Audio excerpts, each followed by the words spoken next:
নবীজি বলেন, যে ব্যক্তি কোরআন পড়বে, কোরআন আমল করবে, কোরআন যেটাকে হালাল করেছে সেটাকে হালাল মানবে, কোরআন যেটাকে হারাম করেছে সেটাকে হারাম জেনে চলবে, এই রকমের কাজ এরকম কোরআন অনুযায়ী যে জীবন চালাবে, আদখালাহুল্লাহুল জান্নাহ, আল্লাহ রাব্বুল আলামিন কিয়ামতের দিন তাকে জান্নাতে প্রবেশ করাবেন।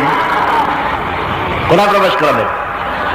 শুধু তাই না, আল্লাহর নবী বলেন, ওয়াসাফাহু ফি আশরাতিন মিন আহলি বাইতিহি কুল্লুহুম কাদ ওয়াজাবাত লাহুন নার। রাসূলুল্লাহ বলেন, শুধু ওই ব্যক্তি জান্নাতে যাবে না, বরং সেই ব্যক্তিকে জান্নাতের অর্ডার দিয়ে রব্বুল আলামিন বলবেন, আমি তোমাকে পারমিশন দিলাম, আমি তোমাকে সুযোগ দিয়ে দিলাম, তুমি তোমার রক্ত সম্পর্কিত এমন 10 জন আত্মীয়ের ব্যাপারে আমার কাছে জান্নাতের সুপারিশ করতে পারো, যেই 10 জনের হিসাবের পরে জাহান্নাম ওয়াজিব হয়ে গিয়েছিল। সুপ্রিয় দর্শক, আসসালামু আলাইকুম রাহমাতুল্লাহ। আজকের আলোচনায় থাকবে এমন এক প্রেরণাময় ওয়াজ যা আমাদের হৃদয়কে নাড়া দেবে, মনকে করবে প্রশান্ত। আলোচনা করছেন প্রখ্যাত আলিমে দ্বীন, ইসলামিক চিন্তাবিদ আল্লামা দিলওয়ার হোসেন সাইদি রাহিমাহুল্লাহ। সুবহানাল্লাহ বলতে ইচ্ছা করে না? তুমি একা বেহেশতে যাও না, তোমার আত্মীয়দের মধ্যে থেকে 10 জনের ব্যাপারে আমার কাছে সুপারিশ করো। সুবহানাল্লাহ। আমার বন্ধুগণ, এই কোরআন এমন নিয়ামত, এমন শ্রেষ্ঠ কিতাব, যে সম্পর্কে আল্লাহ রাব্বুল আলামিনের নবী বলেছেন, হযরত আব্দুল্লাহ বিন ওমর রাদিয়াল্লাহু তাআলা আনহুমা এই হাদিসটি বর্ণনা করেছেন রাসূলের কাছ থেকে। রাসূলুল্লাহ বলেছেন, ইউকালু লিসাহিবিল কুরআনি ইকরা ওয়ারাত্তিল কামা কুনতা তুরাত্তিলু ফিদ দুনিয়া। আল্লাহ পাক কিয়ামতের দিন জান্নাতীদেরকে বলবেন, কোরআন শরীফ পড়ো, মুখস্থ করা কোরআন শরীফ পড়ো, আর আমার জান্নাতের উপরের দিকে উঠতে থাকো, তাকতিলের সাথে পড়ো। আমরা যেভাবে নামাজের মধ্যে আমাদের লোকেরা পড়ে, আলহামদুলিল্লাহি রাব্বিল আলামিন আর রহমানির রহিম মালিকি ইয়াউমিদ্দিন ইয়্যাকা না'বুদু ওয়া ইয়্যাকা নাস্তাঈন ইহদিনাস সিরাতাল মুস্তাকিম। হুজুর এরকম পড়েন নাই? এরকম পাইকারি দরে পড়েন নাই? হুজুর পড়েছেন আলহামদুলিল্লাহি রাব্বিল আলামিন আর রহমানির রহিম মালিকি ইয়াউমিদ্দিন ইয়্যাকা না'বুদু ওয়া ইয়্যাকা নাস্তাঈন। প্রতি আয়াতে থেমে থেমে হুজুর পড়েছেন, কিয়ামতের দিন আল্লাহ বলবেন, আমার বান্দা তুমি দুনিয়ায় যেভাবে থেমে থেমে পড়তে, ওইভাবে তারতিলের সাথে তেলাওয়াত করো, আর বেহেশতের উপরের দিকে উঠতে থাকো। উঠতে উঠতে যেই জায়গায়, বেহেশতের যেই জায়গাটায় গিয়ে তোমার মুখস্থ করা কোরআন শরীফ শেষ হয়ে যাবে, আমার জান্নাতের ওই জায়গাটা আমি আল্লাহ তোমার জন্য বরাদ্দ করে দেব।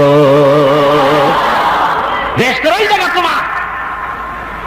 আমার বন্ধুগণ, সুতরাং কোরআনে কারীম কি বেশি করে মুখস্থ করেন, কাজে লাগবে। এখন মুখস্থ থাকে যদি আপনার কম, সূরা ফালাক, সূরা নাস, কুল হুয়াল্লাহ, 2 পা আগে এই জায়গায় বসে থাকবেন, আর তা বইতে পারবেন না। মুখস্থ করতে হলে কোরআনই মুখস্থ করতে হবে। কি মুখস্থ করতে হবে? কোরআনে কারীমকে বেশি করে তেলাওয়াত করুন, মুখস্থ করুন, কাজে লাগবে। কোরআন হচ্ছে এমন এক জিনিস, কোরআন তেলাওয়াতের ভেতরে কেউ যদি আল্লাহর কাছে কিছু চাইতে না পারে, আল্লাহ পাকের নবী বলেছেন, قال رسول الله صلى الله عليه وسلم يقول الرب تبارك وتعالى من شغله القرآن عن ذكري مسالتي آتيته أفضل ما أوتي السائلين। যে ব্যক্তি কোরআনে কারীম কি তেলাওয়াত করতে থাকে আর হাত তুলে আমার কাছে কিছু চাওয়ার সময় পায় না, শুধু তেলাওয়াত করে, তাহলে হাত তুলে যারা চায় ওদেরকে আমি যা দেই, যারা শুধু তেলাওয়াতের ভিতরে থাকে ওদেরকে এর থেকে আমি আল্লাহ বেশি দিয়া দেই। সুবহানাল্লাহ। আরে কালাম হচ্ছে, কোরআন হচ্ছে সব থেকে বেশি মর্যাদা। কোরআনের সবচেয়ে বেশি মর্যাদা কিসের? আল্লাহ রাব্বুল আলামিনের নবী বলেন, وفضل كلام الله تعالى على سائر الكلام كفضل الله على خلقه। রাসূলুল্লাহ বলেছেন, तमाम পৃথিবীর ভিতরে সৃষ্টি জগতের মধ্যে আল্লাহ পাকের যে মর্যাদা, तमाम দুনিয়ার সমস্ত কথার ভিতরে আল্লাহ পাকের এই কথার সেই মর্যাদা। সুবহানাল্লাহ। এ কালাম কার? চিল্লায় বলেন কার? আল্লাহ পাক। কেউ যদি তার ছেলেকে কোরআন শিখায়, আলেম বানায়, হযরত মুআজ এই হাদিস কালাম বর্ণনা করেছেন রাসূল থেকে, রাসূলুল্লাহ সাল্লাল্লাহু আলাইহি ওয়াসাল্লাম বলেছেন, মান কারাল কুরআনা ওয়া আমিলা বিমা ফীহি উলবিসা ওয়ালিদাহু তাজান ইয়াউমাল কিয়ামাহ। আল্লাহর নবী বলেন, যে ব্যক্তি তার সন্তানকে কোরআন শেখালো, ছেলে মেয়েকে কোরআন শিখিয়েছে, কিয়ামতের দিন ওই ছেলে মেয়ে দুনিয়ায় যদি কোরআন অনুযায়ী আমল করে, কোরআন শিখেছে, কোরআন আমল করেছে, এরকম সন্তানের পিতা এবং মাতাকে কিয়ামতের দিন আল্লাহ রাব্বুল আলামিন তাদের মাথার উপরে নূরের টুপি পরায় দিবেন। এমন নূরের টুপি পরাবেন যে টুপির উজ্জ্বলতায় চাঁদ এবং সূর্যের আলো হার মেনে যাবে। গোটা হাসর ব্যাপী আলোচনা হবে, লোকটাকে কোন ফেরেশতা নাকি? জবাব হবে না, তিনি কোন ফেরেশতা না। তবে তিনি কোন নবী নাকি? বলে না, তিনি কোন নবীও না। তো নবীও নয়, ফেরেশতাও না। লোকটাকে বলা হবে ইনি হচ্ছেন সেই ব্যক্তি যিনি তার ছেলে এবং মেয়েকে কোরআন শিখাইছিলেন, সন্তানদেরকে ওই কোরআন শিক্ষা অনুযায়ী ছেলে মেয়েরা আমল করেছিল। সেই পুরস্কার হিসাবে রব্বুল আলামিন আজ কিয়ামতের ময়দানে এমন টুপি মাথায় পরিয়ে দিয়েছেন, চাঁদ সূর্যের আলো হার মেনে গেছে। সুবহানাল্লাহ বিহামদি। সন্তানদেরকে কোরআন শিখান, নিজেরা কোরআন শিখুন। প্রত্যেক অক্ষরে অক্ষরে 10-10 করে নেকি আছে কি কোন কিতাব পৃথিবীতে কোরআন ছাড়া? চিল্লা এখন আছে? প্রতি অক্ষরে অক্ষরে 10 নেকি। যদি কেউ পড়ে আলিফ লাম মিম, কয়টা নেকি হবে? কয়টা হবে? 30টা। এটাকে পড়লে নেকি হবে, চুমা খাইলে নেকি হবে, মাথায় রাখলে নেকি হবে, বুকে লাগালে নেকি হবে। এবারে চিন্তা করেন, অক্ষরে অক্ষরে 10 নেকি, চুমা খাইলে নেকি, মাথায় রাখলে নেকি, বুকে রাখলে নেকি। আর যখন তেলাওয়াত করে সুন্দর আওয়াজে, যারা তেলাওয়াত করতে পারেন, শুনলে কেমন মজা লাগে বলেন? সে মজার কোনো শেষ নাই। যে কিতাব পড়লে সওয়াব, মাথায় রাখলে সওয়াব, চুমা দিলে সওয়াব, বুকে রাখলে সওয়াব, শুনলে এত মজা, যা শোনার জন্য হাজার হাজার মানুষ নীরবে বসে যায়। একটা পুলিশও আছে নাকি কোথাও? তাকায় দেখেন, যে পুলিশে বলে বাবারা বসেন বসেন, আছে নাকি কোথাও? আছে? আপনাদেরকে রিক্সা ভাড়া দিয়ে মাহফিলে আনা হয়েছে নাকি? যাওয়ার সময় বোধহয় বাস ভাড়া দেওয়া হবে, অথবা মাহফিলের শেষে আপনাদেরকে বিরিয়ানি খাওয়ানো হবে, এরকম কোন কথা হয়েছে নাকি? খাওয়ানো নাই, রিক্সা ভাড়া নাই, বাস ভাড়া নাই, পকেটের পয়সা খরচ করে প্রচন্ড শীতকে উপেক্ষা করে বিনা পুলিশে, বিনা স্বেচ্ছাসেবকে যার যার জায়গায় মানুষগুলি মন্ত্রমুগ্ধের মতো হয়ে বসে থাকে। এই শান্তি যদি শুধু কোরআন শোনার জন্য যদি মাহফিলে এই শান্তি হয়, তাহলে সেই কোরআনের আইন যদি বঙ্গভবন থেকে, পার্লামেন্ট থেকে চালু হয়ে যায়, বাংলাদেশটা বেহেশত হয়ে যেতে পারে।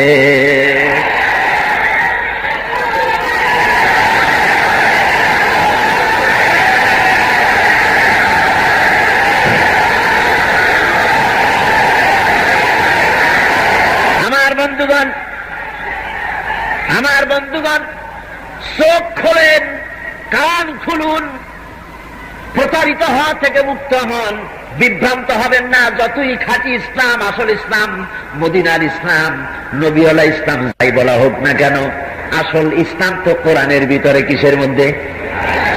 কিসের ভিতরে? আর রয়েছে আমার রাসূলের মধ্যে। বলে যায়নি, বলে যাবে না, ভণ্ডামি শেষ হয়ে যাবে, কোরআনের রাস ক্রমেই চমকায় উঠবে। কারণ সুবহানাল্লাহ। বলতেছিলাম, কারো বাপের কথা বলি না, কোন মানুষের তৈরি করা কথা বলি না, সারা জীবন কথা বলেছি কোরআনের। আলহামদুলিল্লাহ, জোরে কোন আলহামদুলিল্লাহ। সুতরাং কে কোন জায়গায় কি কেরামতি করছে ওইটা আমার জানার কোন দরকার নাই। কে ফু দিয়া পুকুরে পানিতে আগুন জ্বালাইছে তাতে আমার দরকার নাই। আমার দরকার জাহান্নামের আগুন থেকে কি করে বাঁচবো।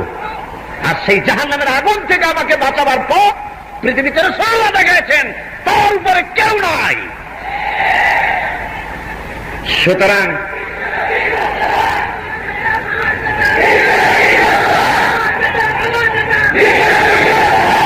ফিরে আসতে হবে কোরআনের দিকে। কোন দিকে?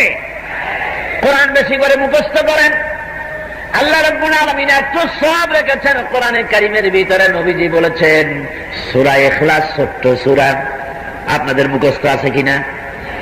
পড়েন আমার সাথে, কুল হুয়াল্লাহু আহাদ। মুখস্থ নাই?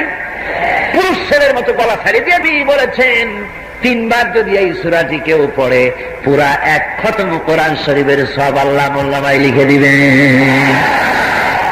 সূরা ইয়াসিন, রাসূলুল্লাহ বলেছেন, মৃত্যু ব্যক্তির কাছে বসে সূরা ইয়াসিন শোনাও। যদি তোমরা তা মৃত্যু ব্যক্তির কাছে বসে চিল্লাচিল্লি আর কান্দাকাটি করে তো কোনো লাভ নাই। আপনি কি কান্দে আপনার মা বাপে, আপনার ছেলেকে, মেয়েকে, বউকে মৃত্যুর সময় কান্দা কেঁদে কি ফিরাইতে পারবেন নাকি? চিল্লাচিল্লি কান্দাকাটি না করে মৃত্যুর সময় যখন এসে যাবে, কারণ রাসূলুল্লাহ বলেছেন মুমূর্ষ ব্যক্তির কাছে বসে সূরা ইয়াসিন তেলাওয়াত করো, তাতে করে রব্বুল আলামিন মুমূর্ষ ব্যক্তির মৃত্যুর আযাবকে কমাইয়া দিবেন।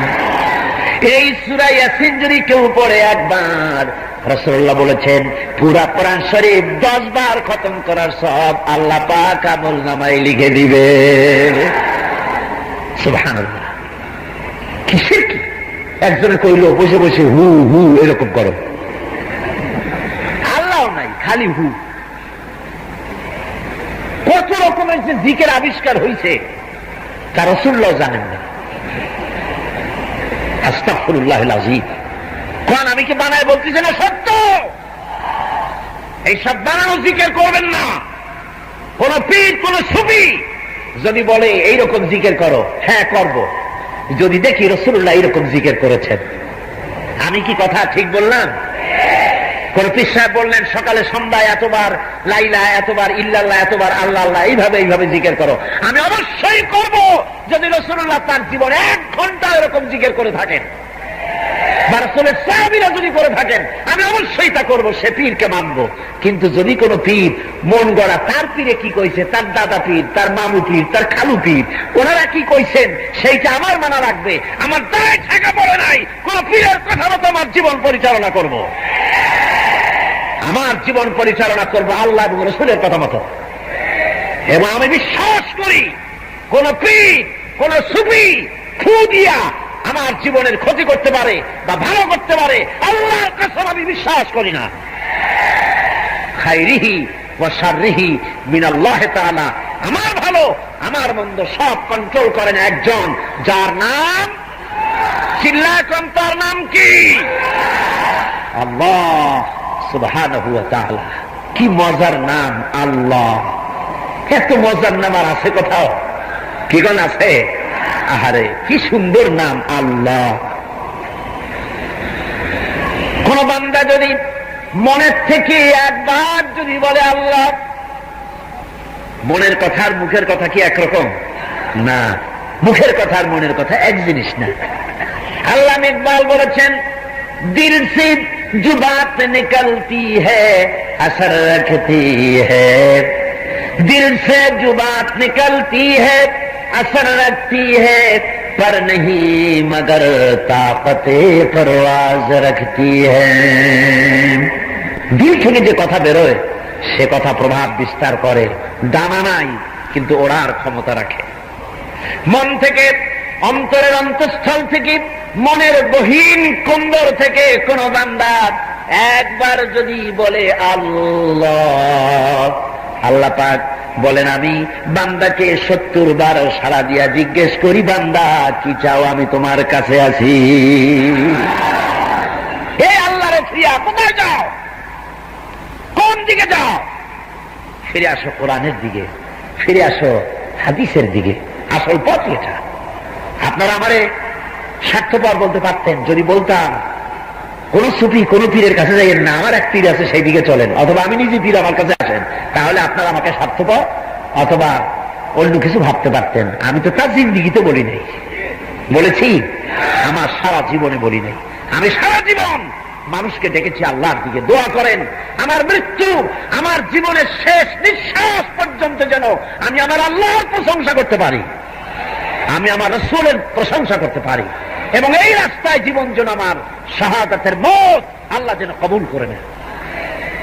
আমার বন্ধুগণ, আমার নবীজি বলেছেন, আমি যখন এই কোরআন যখন আমি পড়েছি, জেনেরা যখন আমার মুখে এই কোরআন যখন শুনলো, ইয সামিআতহু হাত্তা ক্বালু ইন্না সামি'না কুরআনান আজাবা, আমি যখন এই কোরআন শরীফ জেনেদের সামনে পড়লাম, জেনেরা এ কথা না বলে পারল না, ইন্না সামি'না কুরআনান আজাবা, আমরা আশ্চর্য ধরনের কোরআন শুনেছি।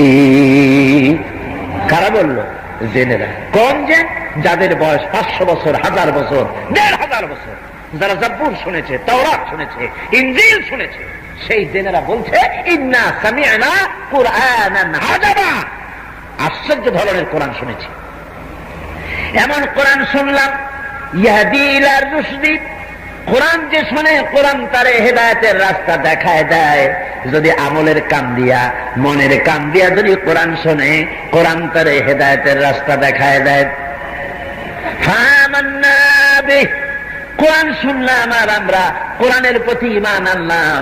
নবীজি বললেন, আমার মুখে যখন ওরা কোরআন শুনল, সব জেনেরা পড়লো লা ইলাহা ইল্লাল্লাহু মুহাম্মাদুর রাসূলুল্লাহ। হুজুর বলেন, মান ক্বালা বিহি সাদাকা। আমি তিরমিজির হাদিস আপনাদেরকে শোনাচ্ছি। রাসূলুল্লাহ বলেন, মান ক্বালা বিহি সাদাকা, এই কোরআন দিয়া যারা কথা বলে কেবলমাত্র তারাই সত্য কথা বলে। শুনতেছেন কথা? কান খুলে শোনেন।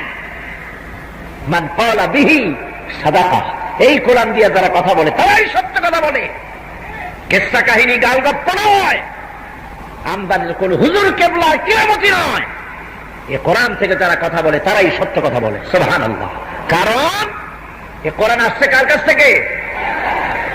আল্লাহ রাব্বুল আলামিন বলেন, ওয়ামান আসদাকু মিনাল্লাহি কিলা, আমি আল্লাহর চাইতে সত্যবাদী আর কে হতে পারে? সেই সত্যবাদীর কাছ থেকে এসেছে কোরআন। মান ক্বালা বিহি সাদাকা, এই কোরআন থেকে যারাই কথা বলে তারাই সত্য কথা বলে।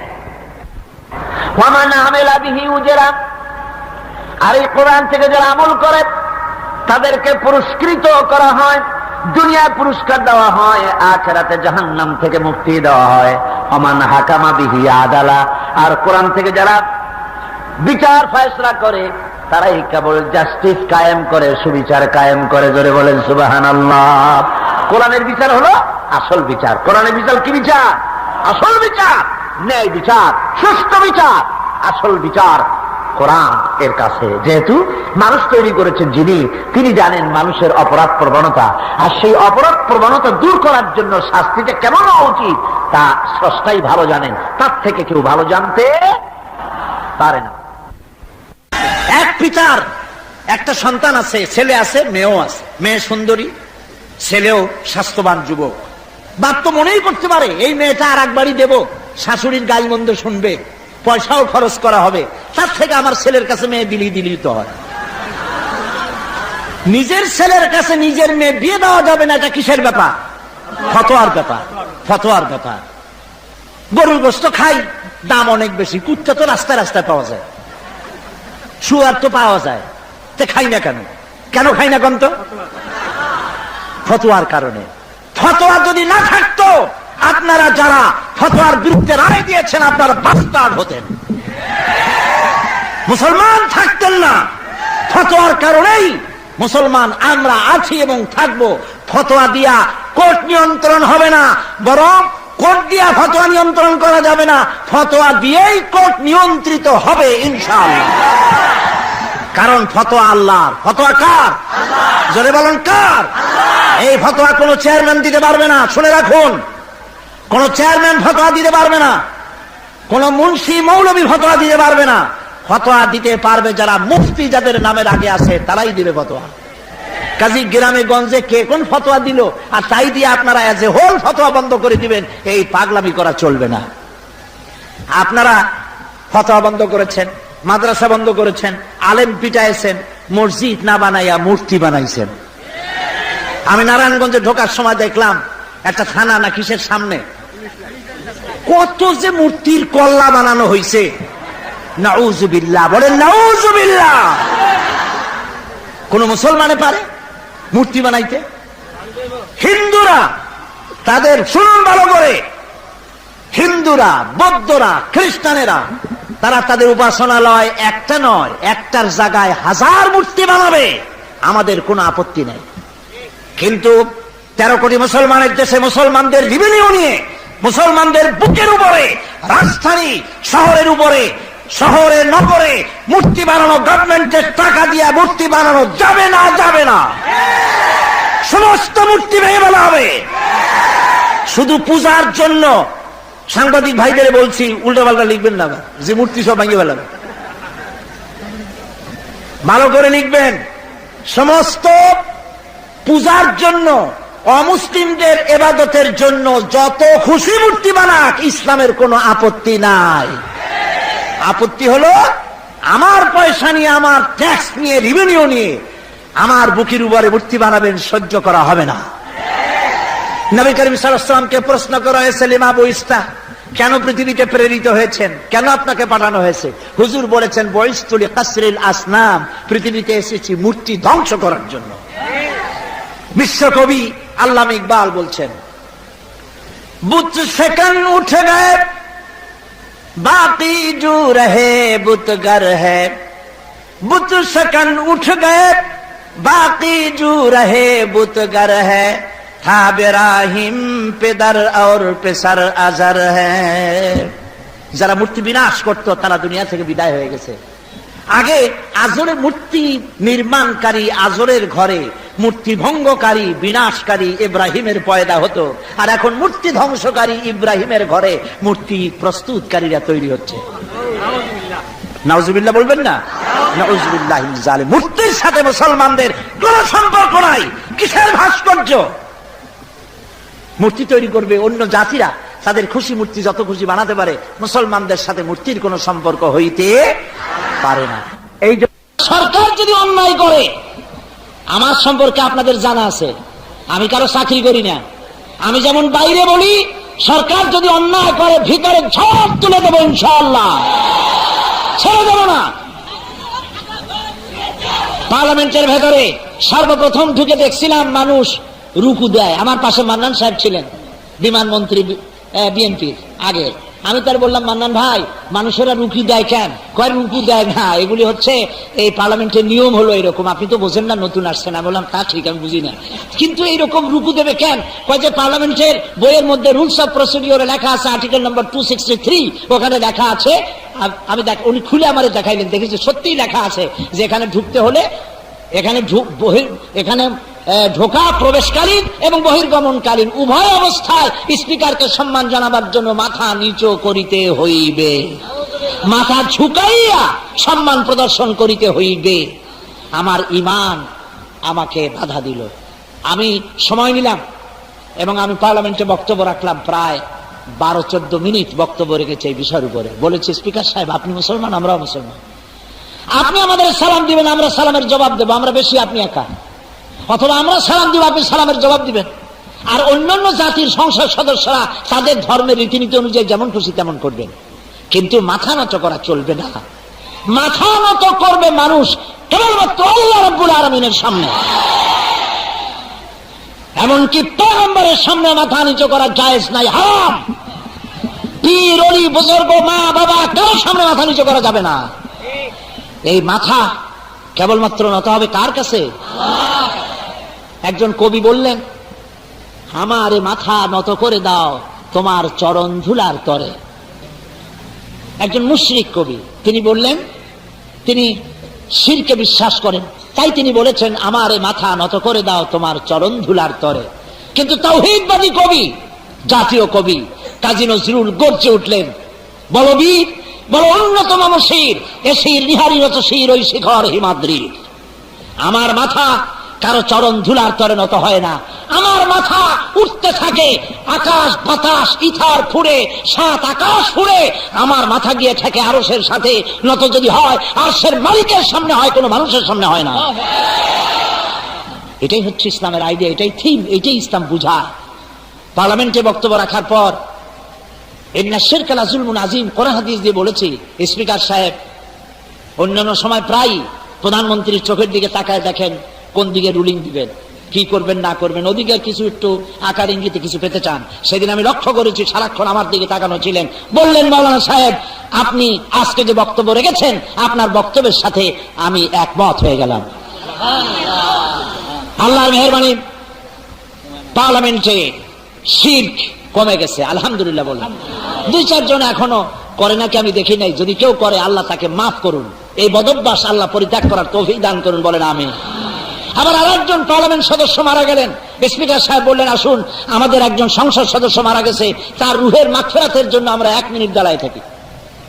আমি বললাম স্পিকার সাহেব 1 মিনিট দাঁড়াইলে যদি সওয়াব হয়, আসুন আরো 25 মিনিট দাঁড়ায় থাকি। এটা কেমন কথা? এই বোবা সংস্কৃতি কোত্থেকে এলো? নীরব হয়ে দাঁড়ায় থাকবো? আমরা কি আমাদের বাপের কবরের কাছে কি নীরব হয়ে থাকি? কোন পীর বুজুর্গের কবরের কাছে কি নীরব হয়ে থাকি? তা তো থাকি না। সেখানে গিয়ে দোয়া দরুদ পড়ি। তা আমার সংসদ সদস্য একজন মারা গেছে, ভাষা আন্দোলনে আমাদের শহীদরা মারা গেছে, মুক্তিযুদ্ধে আমাদের লোকেরা শহীদ হয়েছেন, আমরা নীরব হব কেন? তাদের জন্য সরব হই, সূরা ফাতিহা পড়ি, ইখলাস পড়ি, দোয়া করি। বললাম স্পিকার সাহেব আমার মাহফিলে আমি যা বলি লোকেরা তাই শোনে, কিন্তু এই পার্লামেন্টের মাহফিল আপনার, এখানে আমার কথা কাজ হবে না।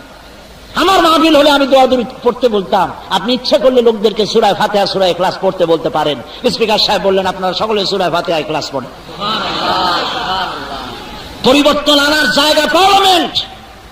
পার্লামেন্ট, কল কারখানা, কি বলে, রাস্তাঘাট, পুল, ব্রিজ ইত্যাদি, এগুলির জায়গা, এগুলির জন্য সেক্রেটারিয়েট আছে, এলজিডি আছে, এলজিআরডি আছে। পার্লামেন্ট আইন তৈরি করার জায়গা। সে আইন তৈরি করার যে জায়গাটি, সেই জায়গায় এখন 4 দল এসেছে, আলহামদুলিল্লাহ বলেন, আলহামদুলিল্লাহ বলেন। আমি মনে করি, বিশ্বাস করি, 4 দলীয় ঐক্য যদি ঐক্যবদ্ধ ভাবে আর 3টা নির্বাচন একসাথে করতে পারে, জালিমেরা, ভারতের পা চাটা গোলামেরা বাংলাদেশের মসনদ আর কোনদিন চোখে দেখবে না, ইনশাআল্লাহ। ঐক্য হলো সবচাইতে বড় জিনিস, আল্লাহ রহমত আর ঐক্য। এই দেশকে সুন্দরভাবে পরিচালিত করার জন্য আমাদের মানুষগুলি সুন্দর, তবে নামাজ একটু কম পড়ে। এই যে মানুষেরা আসছে ওয়াজ শোনে, কিন্তু নামাজ পড়ে কম। কথা ঠিক কিনা? কথা ঠিক কিনা? একজনে শুনছিল উজুতে দারুণ সব, উজু করিয়া তারপরে শুয়ে রয়েছে, ঘুমাই রয়েছে, আর নামাজ পড়ে না। এখন আপনারা বলেন এর উজুতে কোনো সওয়াব হবে? সারা রাত ওয়াজ শুনলেন, নামাজ পড়লেন না, এতে লাভটা কি? কোনো লাভ আছে? লাভ নাই। এই জন্য 5 ওয়াক্ত নামাজকে সঠিকভাবে আদায় করতে হবে। আল্লাহর নবী বলেন লা দীনা লিমান লা সালাতা লাহু। নবীজি বলেছেন যে ব্যক্তি নামাজ পড়ে না তার কাছে দিন নাই, ঈমান নাই, চরিত্র নাই। মান তারাকা সালাতান মুতাআম্মিদান ফাকাদ কাফারা। ইচ্ছে করে যে নামাজ ছেড়ে দিল সে কুফরি করলো, বলেন নাউজুবিল্লাহ। 82 বার আল্লাহ পাক কোরআন শরীফে বলেছেন নামাজ পড়, নামাজ পড়, 82 বার বলেছেন। এতবার বলার পরেও যারা নামাজ পড়ে না, মনে রাখবেন আপনার নাম ভোটার লিস্টে লেখা আছে মুসলমান, পাসপোর্টে লেখা আছে মুসলমান, সার্টিফিকেটে লেখা আছে মুসলমান, আদমশুমারিতে লেখা আছে মুসলমান, কিন্তু আপনি নামাজ পড়েন না। আল্লাহর খাতায়, আল্লাহর কসম, আপনার নাম মুসলমান হিসেবে নাই। নামাজ, নামাজ, নামাজ দিয়ে সমাজ গঠন হয়। কালেমা ভিত্তিক ঐক্য, নামাজ ভিত্তিক সমাজ, যাকাত ভিত্তিক অর্থ ব্যবস্থা, আর হজ ভিত্তিক বিশ্ব ভ্রাতৃত্ব যদি তৈরি হয়।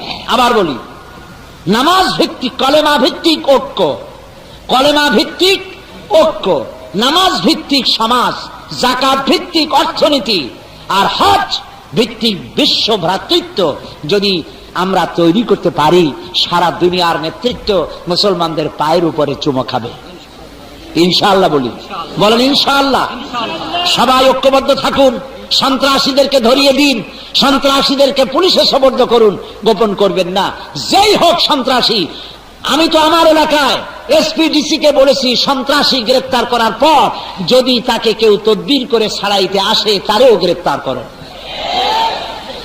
সর্বশেষ কথা, বাংলাদেশ সাম্প্রদায়িক সম্প্রীতির দেশ, আলহামদুলিল্লাহ। কোন চিল্লায় বলেন আলহামদুলিল্লাহ। পৃথিবীর একমাত্র দেশ বাংলাদেশ যার সহস্র বছরের সাম্প্রদায়িক সম্প্রীতির ঐতিহ্য রয়েছে। আমাদের দেশে সাম্প্রদায়িক দাঙ্গা কখনো হয় নাই, কোন আলহামদুলিল্লাহ। নির্বাচনের পর যখন 4 দলীয় ঐক্যজোট জিতে গেল, ওরা তখন প্রতিহিংসা পূরণের জন্য দুর্গা পূজাকে কাজে লাগাইল, বলল এদের উপর অত্যাচার হয়, মারামারি হয়, এই হচ্ছে সেই হচ্ছে। দেখা গেল ওদের লোকেরাই ওদেরকে ভয় দিচ্ছে। এদেশে সাম্প্রদায়িক সম্প্রীতি অক্ষুণ্ণ আছে, অক্ষুণ্ণ থাকবে। কারণ আল্লাহর নবী বলেছেন সংখ্যাগরিষ্ঠ মুসলিম এলাকায় যারা সংখ্যালঘু, তারা মুসলমানদের কাছে আমানত। এই আমানতের উপরে যারা জুলুম করবে, তাদের উপরে যারা অত্যাচার করবে, কিয়ামতের দিন আমি মুহাম্মদ সাল্লাল্লাহু আলাইহি ওয়াসাল্লাম মুসলমানদের বিরুদ্ধে আল্লাহর দরবারে মামলা দায়ের করব। এই কথা পৃথিবীতে আর কেউ বলে নাই। সেই জন্য আমার দেশের হিন্দু, খ্রিস্টান, বৌদ্ধ ভাইয়েরা ব্যবসা বাণিজ্য সব আরামসে করছেন, বিয়ে শাদী ওঠা বসা সব তারা সঠিকভাবে করছে। সুতরাং যা হচ্ছে আগে যারা ক্ষমতায় ছিলেন তাদের লোকেরাই করছে। শাহরিয়ার কবির গ্রেফতার হয়েছেন, পত্র পত্রিকা আমরা দেখতে পাচ্ছি তিনি যা করেছেন তা সবগুলি সাম্প্রদায়িক সম্প্রীতিকে বিনষ্ট করার জন্য করেছেন, ঠিক কিনা? সুতরাং আপনারা সতর্ক থাকুন, সাম্প্রদায়িক সম্প্রীতিকে বজায় রাখুন, বজায় ছিল আরো সুদৃঢ় করুন, এবং এইখানে শিরক এবং বিদআত মুক্ত সমাজ গড়তে হবে। এক শ্রেণীর লোক বের হয়েছে যারা নিজেদের নামের আগে সম্রাট লাগায়, সম্রাট, আর এরপরে মুহাম্মাদি ইসলামের পুনর্জীবন দারকারী বলে। নাউজুবিল্লাহ বলে, নাউজুবিল্লাহ। মুহাম্মদ সাল্লাল্লাহু আলাইহি ওয়াসাল্লামের ইসলাম ডুবলো কবে? দুটি কথা এখানে। মুহাম্মদ সাল্লাল্লাহু আলাইহি ওয়াসাল্লামের ইসলামের পুনর্জীবন দানকারী। প্রথম কথা হলো মুহাম্মদ সাল্লাল্লাহু আলাইহি ওয়াসাল্লামের কোনো ইসলাম নাই, ইসলাম আল্লাহ। যারা বলেন ইসলাম কার? মুহাম্মদ সাল্লাল্লাহু আলাইহি ওয়াসাল্লাম সেইটার প্রচারক। আর পুনর্জীবন দানকারী তুমি কে? মৃত্যু হলো কবে? আর পুনর্জীবন দিতে তুমি কে এসেছো? নামের আগে সম্রাট বসাইয়া নিজেকে অহংকারী হিসেবে প্রমাণ করেছো। সুতরাং শিরক এবং বিদআতকারীদের সাথে মুসলমানদের কোনো সম্পর্ক থাকতে পারে না, এমন কথাও তিনি বলেন। তার নাম আমি জানি না, যে সব জায়গায়, যে বিভিন্ন জায়গায় আশিকে রাসূল ইত্যাদি লিখে টিকে দেওয়ালে দেওয়ালে লেখা হয়। তিনি বলেন আমার মাহফিলের ভিতরে আল্লাহ এসে মোনাজাত করে, নাউজুবিল্লাহ মিন যালিক।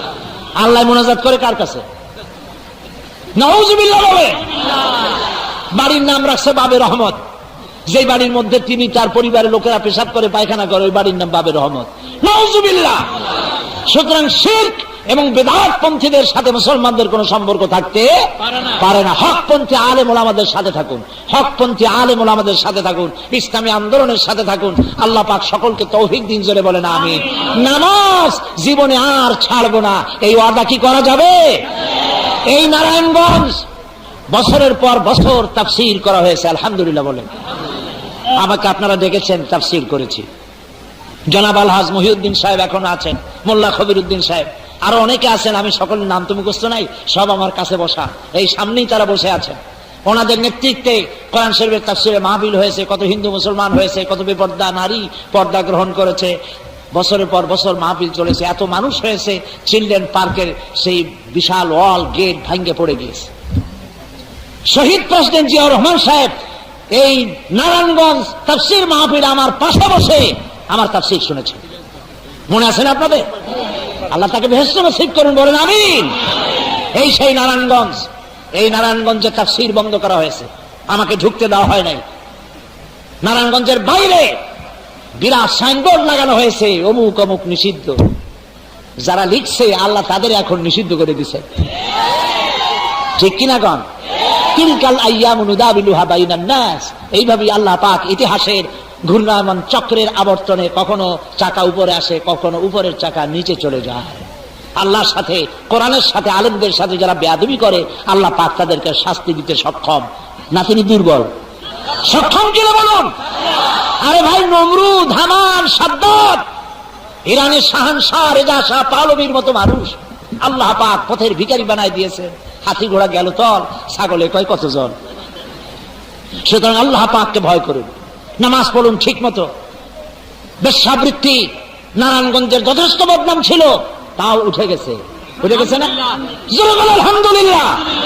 নারায়ণগঞ্জের শেরদিন, নারায়ণগঞ্জের সিংহ পুরুষেরা আবার জাগ্রত হও। তাফসীর মাহফিল, সিরাত মাহফিল প্রতিদিন এই জায়গায় উচ্চারিত হোক আল্লাহর আওয়াজ, কোরআনের আওয়াজ, কালেমার আওয়াজ। আর যারা দুর্নীতিবাজ, ভারতের গোলাম, যারা দেশকে ভারতের কাছে বিক্রি করতে চায়, শিরক এবং বিদআতে যারা নিমজ্জিত করতে চায়, তাদের থেকে নারায়ণগঞ্জকে মুক্ত করে নূরগঞ্জ আল্লাহ বানায় দিন, জোরে বলেন আমিন, জোরে বলেন আমিন। আমার বক্তব্য শেষ করার আগে আমি ওয়াদা নিতে চাই, জীবনে আর নামাজ ছাড়বো না। ওয়াদা করতে পারবো? পারবো? সবাই দুহাত উঁচু করে। বলেন ইয়া আল্লাহ, সোচ্চারে বলেন ইয়া আল্লাহ, তোমার পবিত্র নামে পবিত্র সিরাত মাহফিলে দুহাত উঁচু করে তোমার নামে কসম করি, তোমার নামে ওয়াদা করি, তোমার নামে শপথ করি, যতক্ষণ পর্যন্ত মালাকুল মউত আমার মাথার কাছে না আসতেছে ততক্ষণ পর্যন্ত, বলেন ততক্ষণ পর্যন্ত ফরজ নামাজ, ফরজ রোজা, শরীয়তের ওজর ছাড়া আর ছেড়ে দেব না, আর ছেড়ে দেব না, আর ছেড়ে দেব না। এবার চিৎকার দিয়ে বলেন ইয়া আল্লাহ, আমার আজকের এই ওয়াদা আমার মৃত্যু পর্যন্ত আমাকে পালন করার তৌফিক দাও। আমিন আমিন ইয়া রাব্বাল আলামিন। হাত নামান, আমরা মুনাজাত করব। মুনাজাতের আগে কেউ নড়বেন না। মুনাজাতের আগে আমাদের সম্মানিত মাননীয় দুইজন মন্ত্রী এখানে উপস্থিত আছেন, স্থানীয় সংসদ সদস্য আছেন, মাননীয় সংসদ সদস্য। আলহামদুলিল্লাহ, দীর্ঘক্ষণ ধরে আপনারা গুরুত্বপূর্ণ বক্তব্য মাননীয় মন্ত্রী মহোদয়ের মুখে এবং স্থানীয় মাননীয় সংসদ সদস্যদের মুখে গুরুত্বপূর্ণ কথা আলোচনা শুনেছেন। এখন আমরা দোয়া করব। মুনাজাতের আদব হলো বসা, যদি পারেন দাঁড়ানো ভাইরা বসুন। মুনাজাতের পর এশার নামাজ আমাদের সামনে, এত বড় জামাত আমরা কোথাও পাবো না এখন গিয়ে। সুতরাং যাদের অজু আছে তারা মুনাজাতের পর কাতার দিয়ে দাঁড়ায় গেলে আমরা এশার নামাজটা জামাতে আদায় করতে পারবো, তাতে করে আল্লাহ পাকের রহমত আমরা লাভ করতে পারবো। আমরা বলি আলহামদুলিল্লাহ। এখানে সকলেই খুব গুরুত্বপূর্ণ কথা বলেছেন, বিশেষ করে মাননীয় সংসদ সদস্য জনাব গিয়াসউদ্দিন সাহেব যে কথাটি বলেছেন আমার কাছে দারুণ ভালো লেগেছে। তিনি বলেছেন রাস্তাঘাটের উন্নয়ন কাদের জন্য? মানুষের জন্য। সেই মানুষের চরিত্রের উন্নয়ন যদি না হয় তো রাস্তাঘাট করে কি লাভটা কি? কথাটা খুবই গুরুত্বপূর্ণ। এখন মানুষের চরিত্রের উন্নয়ন হবে কি দিয়ে? মানুষের চরিত্র তৈরি করার জন্য কোনো ফ্যাক্টরি নাই। কাপড় তৈরি করার টেক্সটাইল মিল আছে, যে কোনো জিনিস তৈরি করার ফ্যাক্টরি আছে, কিন্তু চরিত্র তৈরি করার ফ্যাক্টরি একটা আছে। সেই ফ্যাক্টরি তৈরি করেছেন জনাবে মুহাম্মদ রাসূলুল্লাহ সাল্লাল্লাহু আলাইহি ওয়াসাল্লাম। সেই ফ্যাক্টরি হচ্ছে মাদ্রাসাগুলি, সেই ফ্যাক্টরি হচ্ছে কোরআন হাদিসের শিক্ষা। সেই কোরআন হাদিসের শিক্ষা সকলকে গ্রহণ করতে হবে। আজ যত মুসলমান এখানে হাজির হয়েছেন আমি সকলকে বিনয়ের সাথে আরজ করব, কোরআন শরীফ বাংলা ভাষায় এখন পাওয়া যায়। আমার প্রিয় মাতৃভাষা বাংলা ভাষা।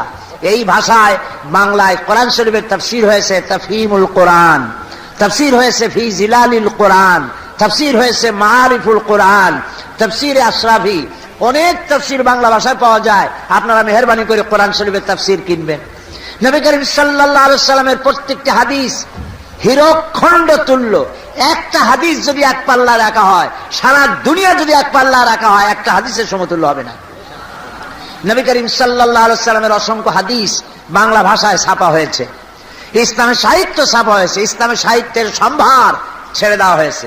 আমি আপনাদেরকে অনুরোধ করব, বেশি করে আপনারা কোরআন শরীফ পড়ুন, তাফসীর পড়ুন, হাদিস পড়ুন, আর আপনাদের যুবক ছেলেদেরকে দ্বীনের পথে পরিচালিত করার জন্য চেষ্টা করুন। এখানে দুজন মাননীয় মন্ত্রী আমাদের পাশে আছেন।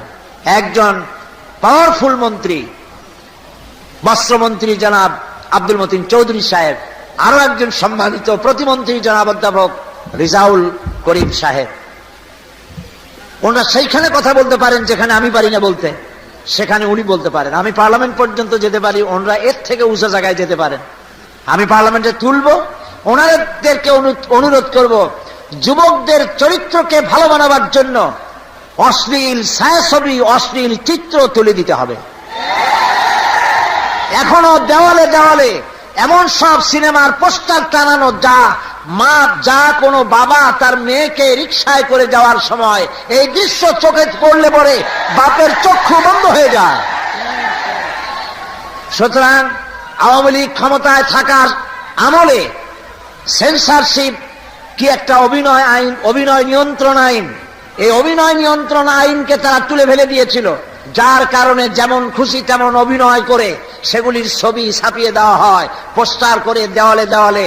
কি করে যুবক ছেলে, উঠতি বয়সের ছেলে মেয়ের চরিত্র ভালো হবে কি করে? এই ছেলেদের চরিত্র ভালো বানাতে হলে ফেন্সিডিল, জুয়া, যে কথা বস্ত্রমন্ত্রী মহোদয় বলেছেন, তিনি সমাজের নার্ভে হাত দিয়েছেন, আসল কথা বলেছেন। এই জুয়া, ফেন্সিডিল কেন হয়? এগুলি আমদানি হয় ডিসেন্টিনার মাধ্যমে, ছবি দেখে তারপরে এগুলি তারা ভোগ করে। এগুলি কেমনে আসে বাংলাদেশে, সেগুলি দেখতে হবে, সেই পথকে বন্ধ করতে হবে। সিঙ্গাপুরের মতো একটি অমুসলিম দেশ, ছোট্ট একটি দেশ, তারা ডিসেন্টিনার ভেতরে খারাপ ছবিগুলি তারা নিয়ন্ত্রণ করে। তারা তার দেশবাসীকে বলেছে স্পোর্টস, ওয়াইল্ড লাইফ এবং ন্যাশনাল জিওগ্রাফি, এই ধরনের নিউজ, এগুলি ছবি ছাড়া কোনো বাজে ছবি ডিসেন্টিনার মাধ্যমে তারা সিঙ্গাপুরে ঢুকতে দেয় না, তারা বন্ধ করে দিয়েছে। আমরা পৃথিবীর মধ্যে দ্বিতীয় বৃহত্তম মুসলিম দেশ, আমার দেশের ডিসেন্টিনার মাধ্যমে বাজে ছবি দেখতে দেওয়া হবে না। এবং যত সিনেমার মালিকদেরকে আপনারা বলে দিবেন কোন অশ্লীল ছবি পোস্টার দেওয়ালে টানানো যাবে না। শুধু পতিতালয় উচ্ছেদ করলে হবে না, জিনা করার পথ বন্ধ করতে হবে। কারণ আল্লাহ পাক বলেছেন ওয়ালা তাকরাবুজ জিনা ইন্নাহু কানা ফাহিশাতান ওয়া সা সাবিলা। জিনা করা তো দূরের কথা, জিনার কাছেও যেও না। জিনার কাছে যাওয়ার জন্য রুট হচ্ছে অশ্লীল নাচ, অশ্লীল গান, অশ্লীল ছায়াছবি, ডিসেন্টিনার মাধ্যমে সব ব্লু ফিল্ম হাবিজাবি দেখানো হয়। এর দ্বারা জাতির চরিত্র নষ্ট হয়ে যায়। সুতরাং জাতীয় চরিত্র বিল্ড আপ করতে হলে জওয়ান, আমাদের যুবকরা আমাদের সম্পদ, আমাদের বাড়তি জনশক্তি, আমাদের অ্যাসেট। এগুলি বার্ডেন নয়, এগুলি অ্যাসেট। এদেরকে কর্মীর হাতে পরিণত করতে হবে, চরিত্রবান বানাতে হবে। এই চরিত্রবান বানাতে হলে অন্যায় পথের রাস্তায় ব্যারিকেড দিতে হবে। একজন মৌলভী সাহেব ছিলেন, কথায় কথা আসলে এখনই মোনাজাত করব। তার একটা ছাগলকে বলছে, এই ছাগল শোন, এই হলো আমার জমিন, এইখানে যা আছে খাবি, এর বাইরের জমিন আমার না। পরের জমিনের বেগুনের ক্ষেত যদি খাস কবিরা গুনাহ হবে, কিয়ামতে দোজখে যাবি। ছাগলের কান ধরে ছাড়িয়ে দিছে, এই ছাগলা বুঝছিস? ছাগলে ব্যথা পায়ে মাথা নাড়া দিছে। মৌলভী সাহেব মনে করছে বুঝছে। এখন ছাগলে কি কবিরা গুনাহ বুঝে? সে যেই সুযোগ পেয়েছে পরের জমিনের বেগুনের ক্ষেত খাইছে। এরপরে ছাগলের জেল হয়ে গেল। ছাগলের জেল বোঝেন তো কোন জায়গা? খোয়ারে নিয়ে গেছে। 3 দিন পর্যন্ত খুঁজে পাওয়া যায় না। যখন খবর এলো মুখ খোয়ারে, বেচারা জরিমানা দিয়া খোয়ার থেকে ছাগল বাইর করিয়া সারা রাস্তায় কান ধরে টানতে টানতে আছে মরার ছাগলা। এত বললাম পরের জমিনের ক্ষেত খাইলে কবিরা গুনাহ হয়, তাও খাইনি, আর খাবি? কান ধরে দিছে টান, ব্যথা পাইয়া ছাগলে মাথা নাড়া দিছে। ও মনে করছে যে আর বুঝি খাবে না। কি বলেন, খাবে না? আবার যদি সুযোগ পায় জম্মের খাওয়া খাবে, কারণ 3 দিনের না খাওয়া। যুবকদেরকে ভালো বানাইতে হইলে খারাপ পথ বন্ধ করতে হবে। এয়ারপোর্টে বসে পেশাব করার জায়গা নাই, দাঁড়ায় পেশাব করবে। এখন লেখা আছে বসে পেশাব করতে হবে, দাঁড়ায় পেশাব করা মুসলমানের কাম না। এখন আপনি যদি বসে পেশাব করার ব্যবস্থা না করেন, লোকটা কি পেট ফুলে মরবে নাকি? আগে তো ব্যবস্থা করবেন। এই জন্য যুবক খারাপ হতে পারে। এই ফেন্সিডিল আসে কি করে? বর্ডার টাইট করতে হবে। ফেন্সিডিল যারা বিক্রি করে ফ্যানের সাথে ঝুলাইয়া সারাদিন পিটান। মায়ের চেয়ে বড় ওষুধ নাই, বাপের নাম ভুলায় দেন। সুতরাং আজ বীর মুক্তিযোদ্ধা গিয়াসউদ্দিন সাহেব এবং স্থানীয় সংসদ সদস্য জনাব আব্দুল হাই সাহেব, আবুল কালাম সাহেব, বিরাট দায়িত্ব আপনাদের। আপনারা এগুলি কন্ট্রোল করবেন, মন্ত্রী মহোদয়ের কানে দেবেন। পুলিশ প্রশাসনকে শক্তিশালী হতে হবে, মজবুত হতে হবে। যেই সরকার আসবে সেই সরকারের তালে তালে না, বিবেক দিয়ে কাজ করতে হবে। বিবেক দিয়ে কাজ করতে হবে। কাউকে খুশি করার জন্য অন্যায় ভাবে কাউকে গ্রেফতার করা যাবে না। 54 ধারায় গ্রেফতার করে চোরকে ডাকাত বানাবেন, 4 দলীয় সরকার তা বরদাস্ত করবে না। কাজী আপনাদেরকে আল্লাহকে ভয় করে বিবেককে সামনে রেখে কাজ করতে হবে। বিবেক সামনে রেখে কাজ করুন, আল্লাহকে ভয় করুন। নারায়ণগঞ্জ আল্লাহ যেন নূরগঞ্জে পরিণত করে দেন।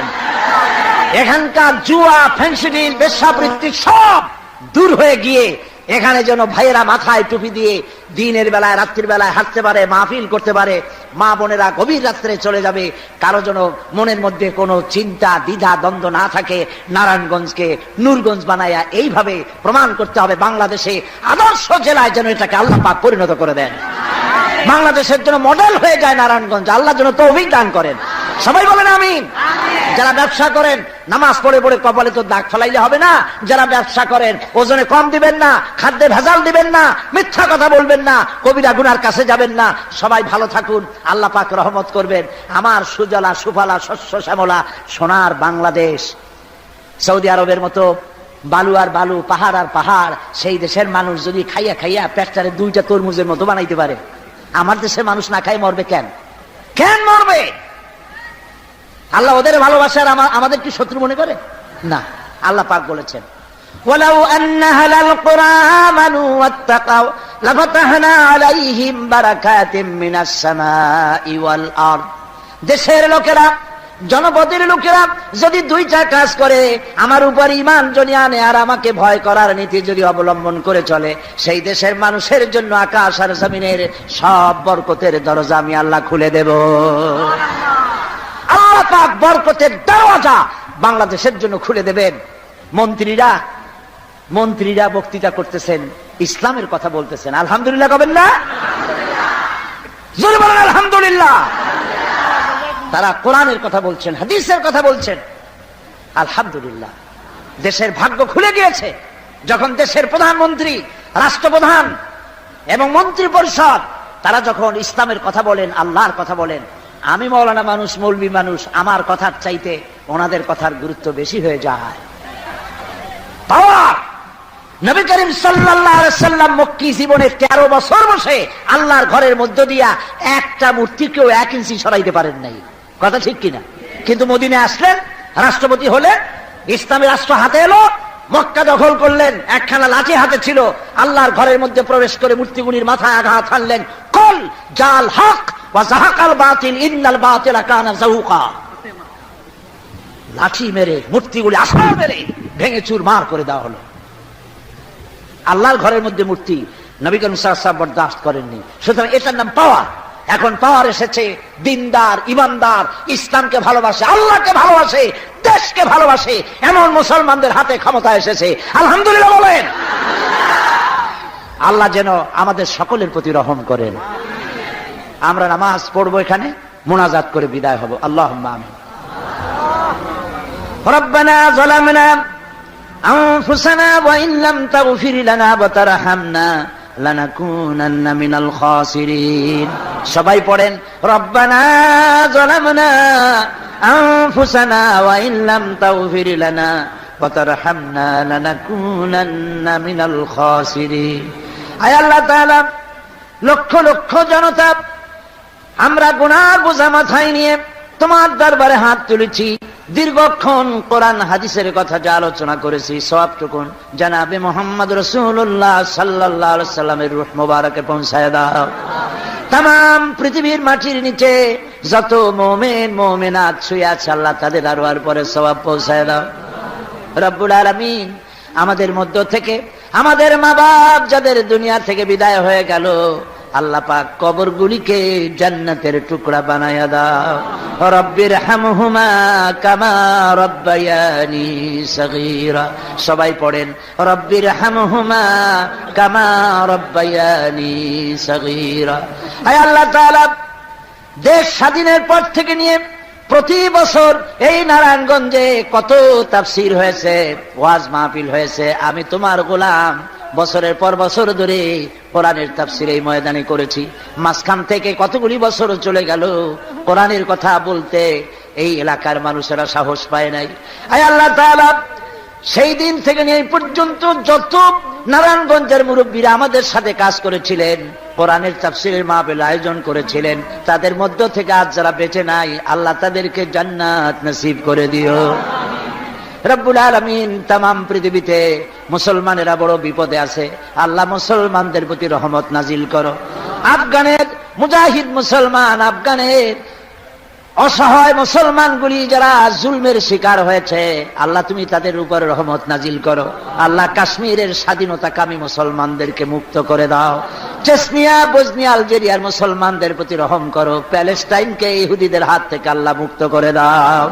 রব্বুল আলামিন, আমাদের প্রিয় জন্মভূমি বাংলাদেশ, এই বাংলাদেশের স্বাধীনতা, সার্বভৌমত্ব আল্লাহ কিয়ামত পর্যন্ত তুমি হেফাজত করো। আয় আল্লাহ তাআলা, আমাদের দেশে 1 অক্টোবর তারিখে নির্বাচনের মাধ্যমে তুমি যে 4 দলীয় সরকার কায়েম করার তৌফিক দিয়েছো, এই সরকারকে সঠিকভাবে দেশ পরিচালনার তৌফিক দান করে দাও। আল্লাহ তাআলা সন্ত্রাস এবং দুর্নীতির বিরুদ্ধে আমরা বক্তব্য রেখেছি, জনগণ সেই কথার উপরে ভোট দিয়েছে। আল্লাহ তাআলা দেশ থেকে সন্ত্রাস এবং দুর্নীতি দূর করে দাও। যারা চাঁদাবাজ সন্ত্রাসী তাদের হেদায়েত করে দাও। সবাই বলেন আমিন। আল্লাহ সন্ত্রাসী এবং দুর্নীতিবাজকে হেদায়েত করে দাও। চাঁদাবাজ মাস্তান সন্ত্রাসী তাদেরকে হেদায়েত করে দাও। আল্লাহ তাআলা তোমার ইলমে যদি জানা থাকে তাদের কিসমতে হেদায়েত হবে না, তাহলে নমরুদ হামান সাদ্দাতকে যেমন গজব দিয়েছো এদেরকেও গজব দিয়ে আল্লাহ বিদায় করে দাও। আল্লাহ তাআলা তুমি নারায়ণগঞ্জকে নূরগঞ্জ বানায় দাও। সকলের দিলের মধ্যে ইমানের নূর পয়দা করে দাও। স্থানীয় সংসদ সদস্যদের প্রতি রহমত নাজিল করো। তাদের যারা ভোট দিছে তাদের উপর রহমত নাজিল করো। আল্লাহ বাংলাদেশের মধ্যে নারায়ণগঞ্জকে একটি আদর্শ জেলায় পরিণত করে দাও। এখানকার ব্যবসায়ীদের ব্যবসায় বরকত দান করে দাও। রোগ ব্যাধি দূর করে দাও। ঋণগ্রস্তদের ঋণ পরিশোধের তৌফিক দান করে দাও। আল্লাহ গুনার বোঝা মাথায় নিয়ে হাত তুলেছি, আমাদের জিন্দেগির গুনাহ আল্লাহ তুমি মাফ করে দাও। রব্বুল আলামিন যুবকেরা যারা হাত তুলেছেন, মাবুদ মেহেরবানি করে যুবকদেরকে হযরত খালিদ বিন ওলীদের মতো, শহীদ তিতুমের মতো আল্লাহ তুমি বানায়া দাও। সমস্ত যুবকদেরকে নামাজি বানাও, দিনদার বানাও, পরহেজগার বানায়া দাও। আল্লাহ তাআলা এই মাহফিলের যারা আয়োজন করেছেন, পয়সা দিয়েছেন, বুদ্ধি দিয়েছেন, পরামর্শ করেছেন, পরিশ্রম করেছেন, আল্লাহ তাআলা কিয়ামতের দিন জান্নাতে যাওয়ার জন্য এটা তুমি ওসিলা বানায়া দাও। আয় আল্লাহ, স্থানীয় বিএনপির সভাপতি সাহেবের আব্বা দুনিয়া থেকে বিদায় হয়ে গেছেন, আল্লাহ তার প্রতি তুমি রহম করো। এবং অন্যান্যরা যে দোয়া চাইছেন আল্লাহ সকলের দোয়া কবুল করো। আল্লাহ তাআলা তুমি দয়া করে ঐক্য জোটের ঐক্যকে সুদৃঢ় করে দাও। দীর্ঘদিন ঐক্যবদ্ধভাবে আমাদেরকে কাজ করার তৌফিক দান করে দাও। এই সরকারের উপরে তোমার রহমত নাজিল করে দাও। সরকারকে তুমি গাইড করো যেন তোমার পথে চলতে পারে, আল্লাহ তৌফিক দান করে দাও। আমি কয়েক সেকেন্ড আপনাদের জন্য ছেড়ে দিলাম। মাথা নিচু করে, চক্ষু বন্ধ করে যার যার কথা আল্লাহর কাছে বলুন, প্রাণের কথা বলুন। এত বড় মাহফিল, দোয়া কবুল হবে ইনশাআল্লাহ।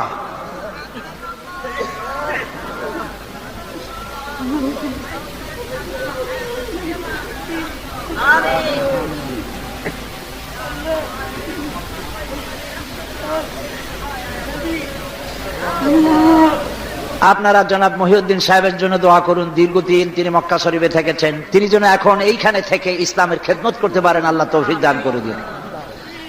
রব্বানা তাকাব্বাল মিন্না ইন্নাকা আনতাস সামিউল আলিম ওয়া তুব আলাইনা ইন্নাকা আনতাত তাওয়াবুর রহিম।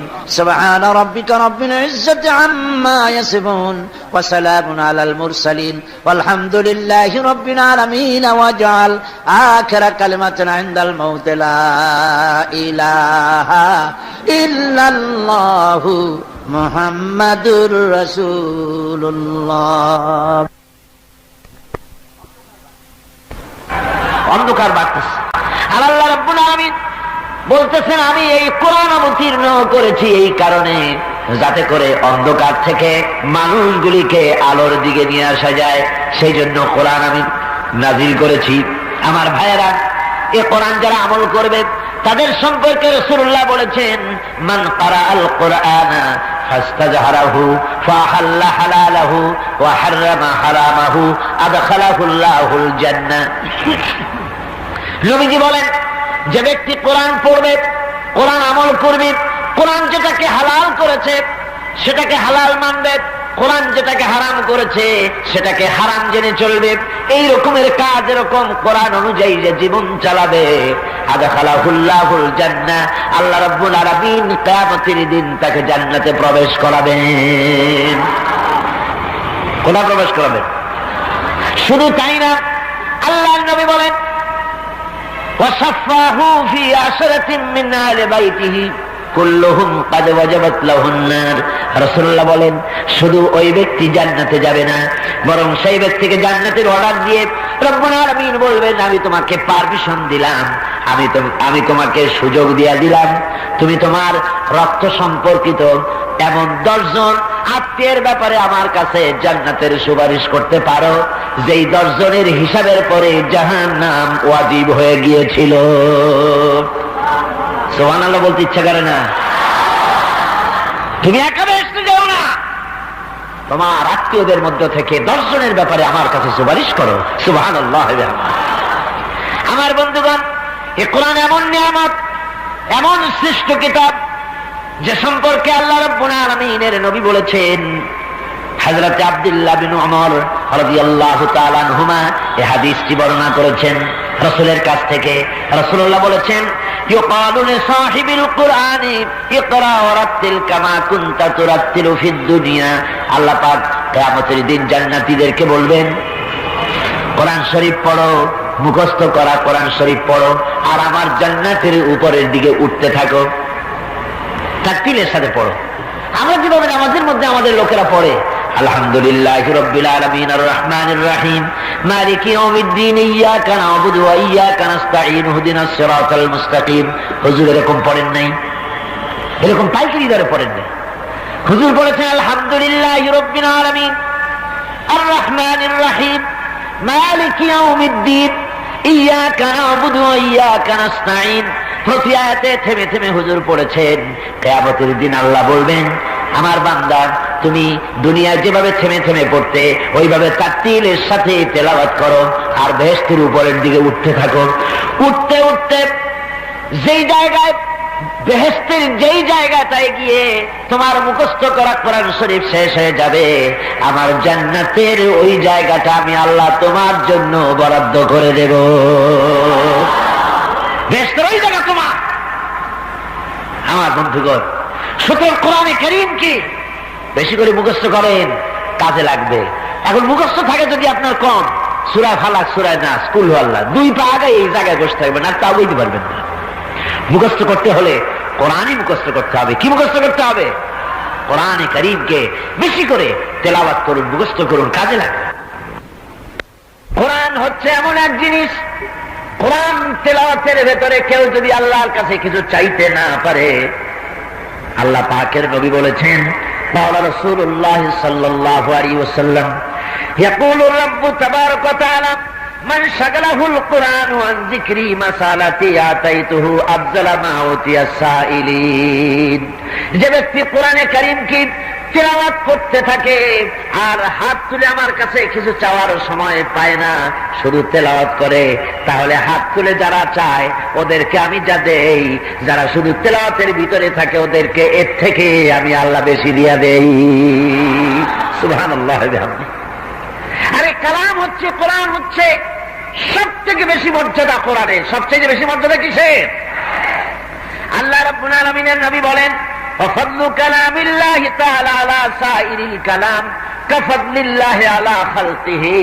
রাসূলুল্লাহ বলেছেন, तमाम পৃথিবীর ভিতরে সৃষ্টি জগতের মধ্যে আল্লাহ পাকের যে মর্যাদা, तमाम দুনিয়ার সমস্ত কথার ভিতরে আল্লাহ পাকের এই কথার সেই মর্যাদা। সুবহানাল্লাহ। এই কালাম কার? চিল্লায় বলেন কার? আল্লাহ পাক। কেউ যদি তার ছেলেকে কোরআন শিখায়, আলেম বানায়, হযরত মুআজ এই হাদিস খানা বর্ণনা করেছেন রাসূল থেকে। রাসূলুল্লাহ সাল্লাল্লাহু আলাইহি ওয়াসাল্লাম বলেছেন, মান কারাল কুরআনা ওয়া আমিলা বিমা ফীহি উলবিসা ওয়ালিদাহু তাজান ইয়াউমাল কিয়ামাহ। আল্লাহর নবী বলেন, যে ব্যক্তি তার সন্তানকে কোরআন শেখালো, ছেলে মেয়েকে কোরআন শিখিয়েছে, কিয়ামতের দিন ওই ছেলে মেয়ে দুনিয়ায় যদি কোরআন অনুযায়ী আমল করে, কোরআন শিখেছে, কোরআন আমল করেছে, এরকম সন্তানের পিতা এবং মাতাকে কিয়ামতের দিন আল্লাহ রাব্বুল আলামিন তাদের মাথার উপরে নূরের টুপি পরায় দিবেন। এমন নূরের টুপি পরাবেন যে টুপির উজ্জ্বলতায় চাঁদ এবং সূর্যের আলো হার মেনে যাবে। গোটা হাসর ব্যাপী আলোচনা হবে, লোকটাকে কোনো ফেরেশতা নাকি? জবাব হবে না, তিনি কোনো ফেরেশতা না। তবে তিনি কোনো নবী নাকি? বলে না, তিনি কোনো নবীও না। তো নবীও নয়, ফেরেশতাও না। লোকটাকে বলা হবে ইনি হচ্ছেন সেই ব্যক্তি যিনি তার ছেলে এবং মেয়েকে কোরআন শিখাইছিলেন, সন্তানদেরকে ওই কোরআন শিক্ষা অনুযায়ী ছেলে মেয়েরা আমল করেছিল। সেই পুরস্কার হিসাবে রব্বুল আলামিন আদি কিয়ামতের ময়দানে এমন টুপি মাথায় পরিয়ে দিয়েছেন, চাঁদ সূর্যের আলো হার মেনে গেছে।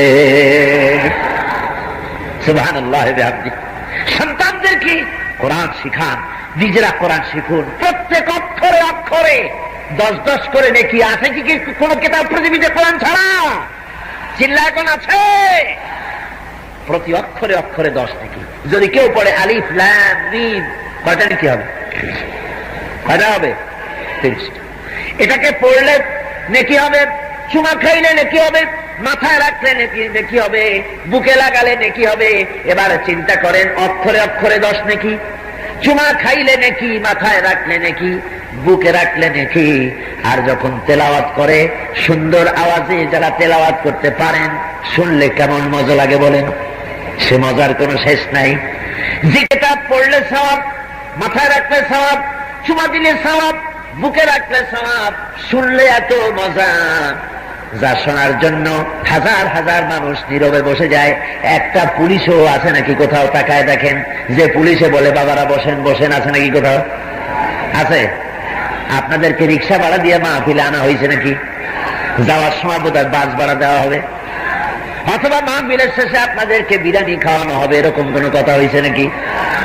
খাওয়ানো নাই, রিক্সা ভাড়া নাই, বাস ভাড়া নাই, পকেটের পয়সা খরচ করে প্রচন্ড শীতকে উপেক্ষা করে বিনা পুলিশে বিনা স্বেচ্ছাসেবকে যার যার জায়গায় মানুষগুলি মন্ত্রমুগ্ধের মতো হয়ে বসে থাকে।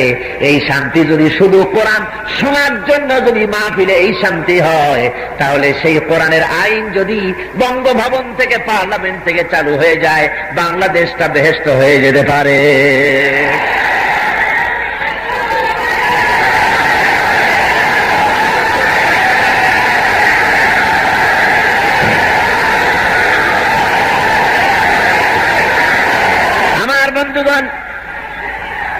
আমার বন্ধুগণ, চোখ খোলেন, কান খুলুন, প্রতারিত হওয়া থেকে মুক্ত হন, বিভ্রান্ত হবেন না। যতই খাঁটি ইসলাম, আসল ইসলাম, মদিনার ইসলাম, নবীওয়ালা ইসলাম যাই বলা হোক না কেন, আসল ইসলাম তো কোরআনের ভিতরে। কিসের মধ্যে? কিসের ভিতরে? আর রয়েছে আমার রাসূলের মধ্যে। বলে যায়নি, বলে যাবে না, ভণ্ডামি শেষ হয়ে যাবে, কোরআনের রাজ ক্রমেই চমকায় উঠবে। কারণ সুবহানাল্লাহ। বলতেছিলাম, কারো বাপের কথা বলি না, কোন মানুষের তৈরি করা কথা বলি না, সারা জীবন কথা বলেছি কোরআনের। আলহামদুলিল্লাহ, জোরে কোন আলহামদুলিল্লাহ। সুতরাং কে কোন জায়গায় কি কেরামতি করছে ওইটা আমার জানার কোনো দরকার নাই। কে ফু দিয়া পুকুরে পানিতে আগুন জ্বালাইছে তাতে আমার দরকার নাই।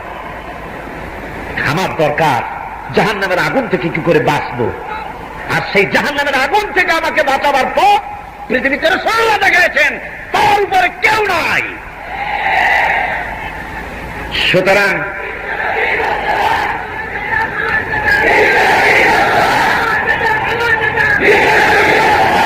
ফিরে আসতে হবে কোরআনের দিকে। কোন দিকে? কোরআন বেশি করে মুখস্থ করেন। আল্লাহ রাব্বুল আলামিন এত সওয়াব রেখেছেন কোরআনে কারীমের ভিতরে। নবীজি বলেছেন সূরা ইখলাস ছোট্ট সূরা, আপনাদের মুখস্থ আছে কিনা? পড়েন আমার সাথে, কুল হুয়াল্লাহু আহাদ। মুখস্থ নাই? পুরুষ ছেলের মতো গলা ছাড়িয়ে দিয়ে তিনি বলেছেন 3 বার যদি এই সূরাটি কেউ পড়ে, পুরা 1 খতম কোরআন শরীফের সওয়াব আল্লাহ মোল্লামায় লিখে দিবেন। সূরা ইয়াসিন, রাসূলুল্লাহ বলেছেন মৃত্যু ব্যক্তির কাছে বসে সূরা ইয়াসিন শোনাও। যদি তোমরা তা মৃত্যু ব্যক্তির কাছে বসে চিল্লা চিল্লি আর কান্দাকাটি করে তো কোনো লাভ নাই। আপনি কি কান্দে আপনার মা বাপে, আপনার ছেলেকে, মেয়েকে, বউকে মৃত্যুর সময় কান্দা কেঁদে কি ফিরাইতে পারবেন নাকি? চিল্লা চিল্লি কান্দাকাটি না করে মৃত্যুর সময় যখন এসে যাবি, কারণ রাসূলুল্লাহ বলেছেন মুমূর্ষু ব্যক্তির কাছে বসে সূরা ইয়াসিন তেলাওয়াত করো, তাতে করে রব্বুল আলামিন মুমূর্ষু ব্যক্তির মৃত্যুর আযাবকে কমায়া দিবেন। এই সূরা ইয়াসিন যদি কেউ পড়ে একবার, রাসূলুল্লাহ বলেছেন পুরা কোরআন শরীফ 10 বার খতম করার সওয়াব আল্লাহ পাক আমলনামায় লিখে দিবে। সুবহানাল্লাহ। একজনের কইল বসে বসে হু হু এরকম করো, আল্লাহ নাই, খালি হু। কত রকমের যে জিকির আবিষ্কার হয়েছে তা রাসূলুল্লাহ জানেন না। আস্তাগফিরুল্লাহিল আযীম। কোন আমি কি বানায় বলতেছি না? সত্য। এইসব বানানো জিকির করবেন না। কোন পীর, কোন সুফি যদি বলে এইরকম জিকির করো, হ্যাঁ করব। যদি দেখি রাসূলুল্লাহ এইরকম জিকির করেছেন, আমি কি কথা ঠিক বললাম? কোন পীর সাহেব বললেন সকালে সন্ধ্যায় এতবার লা ইলাহা, এতবার ইল্লাল্লাহ, এতবার আল্লাহ আল্লাহ, এইভাবে জিকির করো, আমি অবশ্যই করব। যদি রাসূলুল্লাহ তার জীবনে 1 ঘন্টা এরকম জিকির করে থাকেন বা রাসূলের সাহাবীরা যদি করে থাকেন, আমি অবশ্যই তা করব, সে পীরকে মানব। কিন্তু যদি কোনো পীর মন গড়া, তার পীরে কি কইছে, তার দাদা পীর, তার মামু পীর, তার খালু পীর, ওনারা কি কইছেন সেইটা আমার মানা রাখবে, আমার দায় থাকা পড়ে নাই কোন পীরের কথা মতো আমার জীবন পরিচালনা করব। আমার জীবন পরিচালনা করবো আল্লাহ এবং রাসূলের কথা মতো। এবং আমি বিশ্বাস করি কোন পীর, কোন সুফি ফু দিয়া আমার জীবনের ক্ষতি করতে পারে বা ভালো করতে পারে, আল্লাহর কসম আমি বিশ্বাস করি না। খাইরিহি ওয়া শাররিহি মিনাল্লাহি তাআলা, আমার ভালো আমার মন্দ সব কন্ট্রোল করেন একজন, যার নাম, চিল্লায় কোন, তার নাম কি? আল্লাহ সুবহানাহু ওয়া তাআলা। কি মজার নাম আল্লাহ! এত মজার নাম আর আছে কোথাও? কি কোন আছে? আহারে কি সুন্দর নাম আল্লাহ। কোন বান্দা যদি মনের থেকে একবার যদি বলে আল্লাহ, মনের কথা আর মুখের কথা কি একরকম না? মুখের কথা আর মনের কথা এক জিনিস না। আল্লাহ ইকবাল বলেছেন, দিল সে जो बात निकलती है असर रखती है, दिल से जो बात निकलती है असर रखती है, पर नहीं मगर ताकते परवाज रखती है। दिल থেকে যে কথা বেরোয় সে কথা প্রভাব বিস্তার করে, ডানা নাই কিন্তু ওড়ার ক্ষমতা রাখে। মন থেকে, অন্তরের অন্তঃস্থল থেকে, মনের গহীন কুন্দর থেকে কোন বান্দা একবার যদি বলে আল্লাহ, আল্লাহ পাক বলেন আমি বান্দাকে 70 বার সাড়া দিয়া জিজ্ঞেস করি, বান্দা কি চাও, আমি তোমার কাছে আছি। হে আল্লাহর প্রিয়া, কোথায় যাও, কোন দিকে যাও? ফিরে আসো কোরআনের দিকে, ফিরে আসো হাদিসের দিকে, আসল পথ এটা। আপনারা আমারে স্বার্থপর বলতে পারতেন যদি বলতাম কোন সুফি কোন পীরের কাছে যাইয়েন না, আমার এক পীর আছে সেই দিকে চলেন, অথবা আমি নিজে পীর আমার কাছে আসেন, তাহলে আপনারা আমাকে স্বার্থপর অথবা অন্য কিছু ভাবতে পারতেন। আমি তো তার জিন্দিগিতে বলি নাই, বলেছি আমার সারা জীবনে বলি নাই। আমি সারা জীবন মানুষকে ডেকেছি আল্লাহর দিকে, দোয়া করেন আমার মৃত্যু, আমার জীবনের শেষ নিঃশ্বাস পর্যন্ত যেন আমি আমার আল্লাহর প্রশংসা করতে পারি, আমি আমার রাসূলের প্রশংসা করতে পারি, এবং এই রাস্তায় জীবন যেন আমার শাহাদাতের মত আল্লাহ যেন কবুল করে নেন। আমার বন্ধুগণ, আমার নবীজি বলেছেন, আমি যখন এই কোরআন যখন আমি পড়েছি, জেনেরা যখন আমার মুখে এই কোরআন যখন শুনলো, এই যে সামিআতহু হাত্তা ক্বালু ইন্না সামি'না কুরআনান আজাবা, আমি যখন এই কোরআন শরীফ জেনেদের সামনে পড়লাম, জেনেরা একথা না বলে পারল না, ইন্না সামি'না কুরআনান আজাবা, আমরা আশ্চর্য ধরনের কোরআন শুনেছি। কারা বলল? জেনেরা। কোন যে? যাদের বয়স 500 বছর, 1000 বছর, 1500 বছর, যারা জাবুর শুনেছে, তাওরাত শুনেছে, ইনজিল শুনেছে, সেই জেনেরা বলছে ইন্না সামি'না কুরআনান আজাবা, আশ্চর্য ধরনের কোরআন শুনেছি। এমন কোরআন শুনলাম ইয়াহদি ইলা রুশদি, কোরআন যে শুনে কোরআন তারে হেদায়েতের রাস্তা দেখায় দেয়। যদি আমলের কান দিয়া, মনের কান দিয়া যদি কোরআন শুনে, কোরআন তারে হেদায়েতের রাস্তা দেখায় দেয়। ফামান্না বিহি, কোরআন শুনলাম আর আমরা কোরআনের প্রতি ঈমান আনলাম। নবীজি বললেন, আমার মুখে যখন ওরা কোরআন শুনলো, সব জেনেরা পড়লো লা ইলাহা ইল্লাল্লাহু মুহাম্মাদুর রাসূলুল্লাহ। হুজুর বলেন, মান ক্বালা বিহি সাদাকা। আমি তিরমিজির হাদিস আপনাদেরকে শোনাচ্ছি। রাসূলুল্লাহ বলেন, মান ক্বালা বিহি সাদাকা, এই কোরআন দিয়া যারা কথা বলে কেবলমাত্র তারাই সত্য কথা বলে। শুনতেছেন কথা? কান খুলে শোনেন। মান ক্বালা বিহি সাদাকা, এই কোরআন দিয়ে যারা কথা বলে তারাই সত্য কথা বলে। কিসসা কাহিনী গালগপ্প নয়, আমদানির কোন হুজুর কেবলার কিরামতি নয়। এই কোরআন থেকে যারা কথা বলে তারাই সত্য কথা বলে। সুবহানাল্লাহ। কারণ এই কোরআন আসছে কার কাছ থেকে? আল্লাহ রাব্বুল আলামিন বলেন, ওয়ামান আসদাকু মিনাল্লাহি কিলা, আমি আল্লাহর চাইতে সত্যবাদী আর কে হতে পারে? সেই সত্যবাদীর কাছ থেকে এসেছে কোরআন। মান ক্বালা বিহি সাদাকা, এই কোরআন থেকে যারাই কথা বলে তারাই সত্য কথা বলে। ওয়ামান আমিলা বিহি উজরা, আর এই কোরআন থেকে যারা আমল করে তাদেরকে পুরস্কৃত করা হয়, দুনিয়ায় পুরস্কার দেওয়া হয়, আখিরাতে জাহান্নাম থেকে মুক্তি দেওয়া হয়। ওমান হাকামা বিহি আদালা, আর কোরআন থেকে যারা বিচার ফয়সালা করে তারাই কেবল জাস্টিস কায়েম করে, সুবিচার কায়েম করে। জোরে বলেন সুবহানাল্লাহ। কোরআনের বিচার হলো আসল বিচার। কোরআনের বিচার কি বিচার?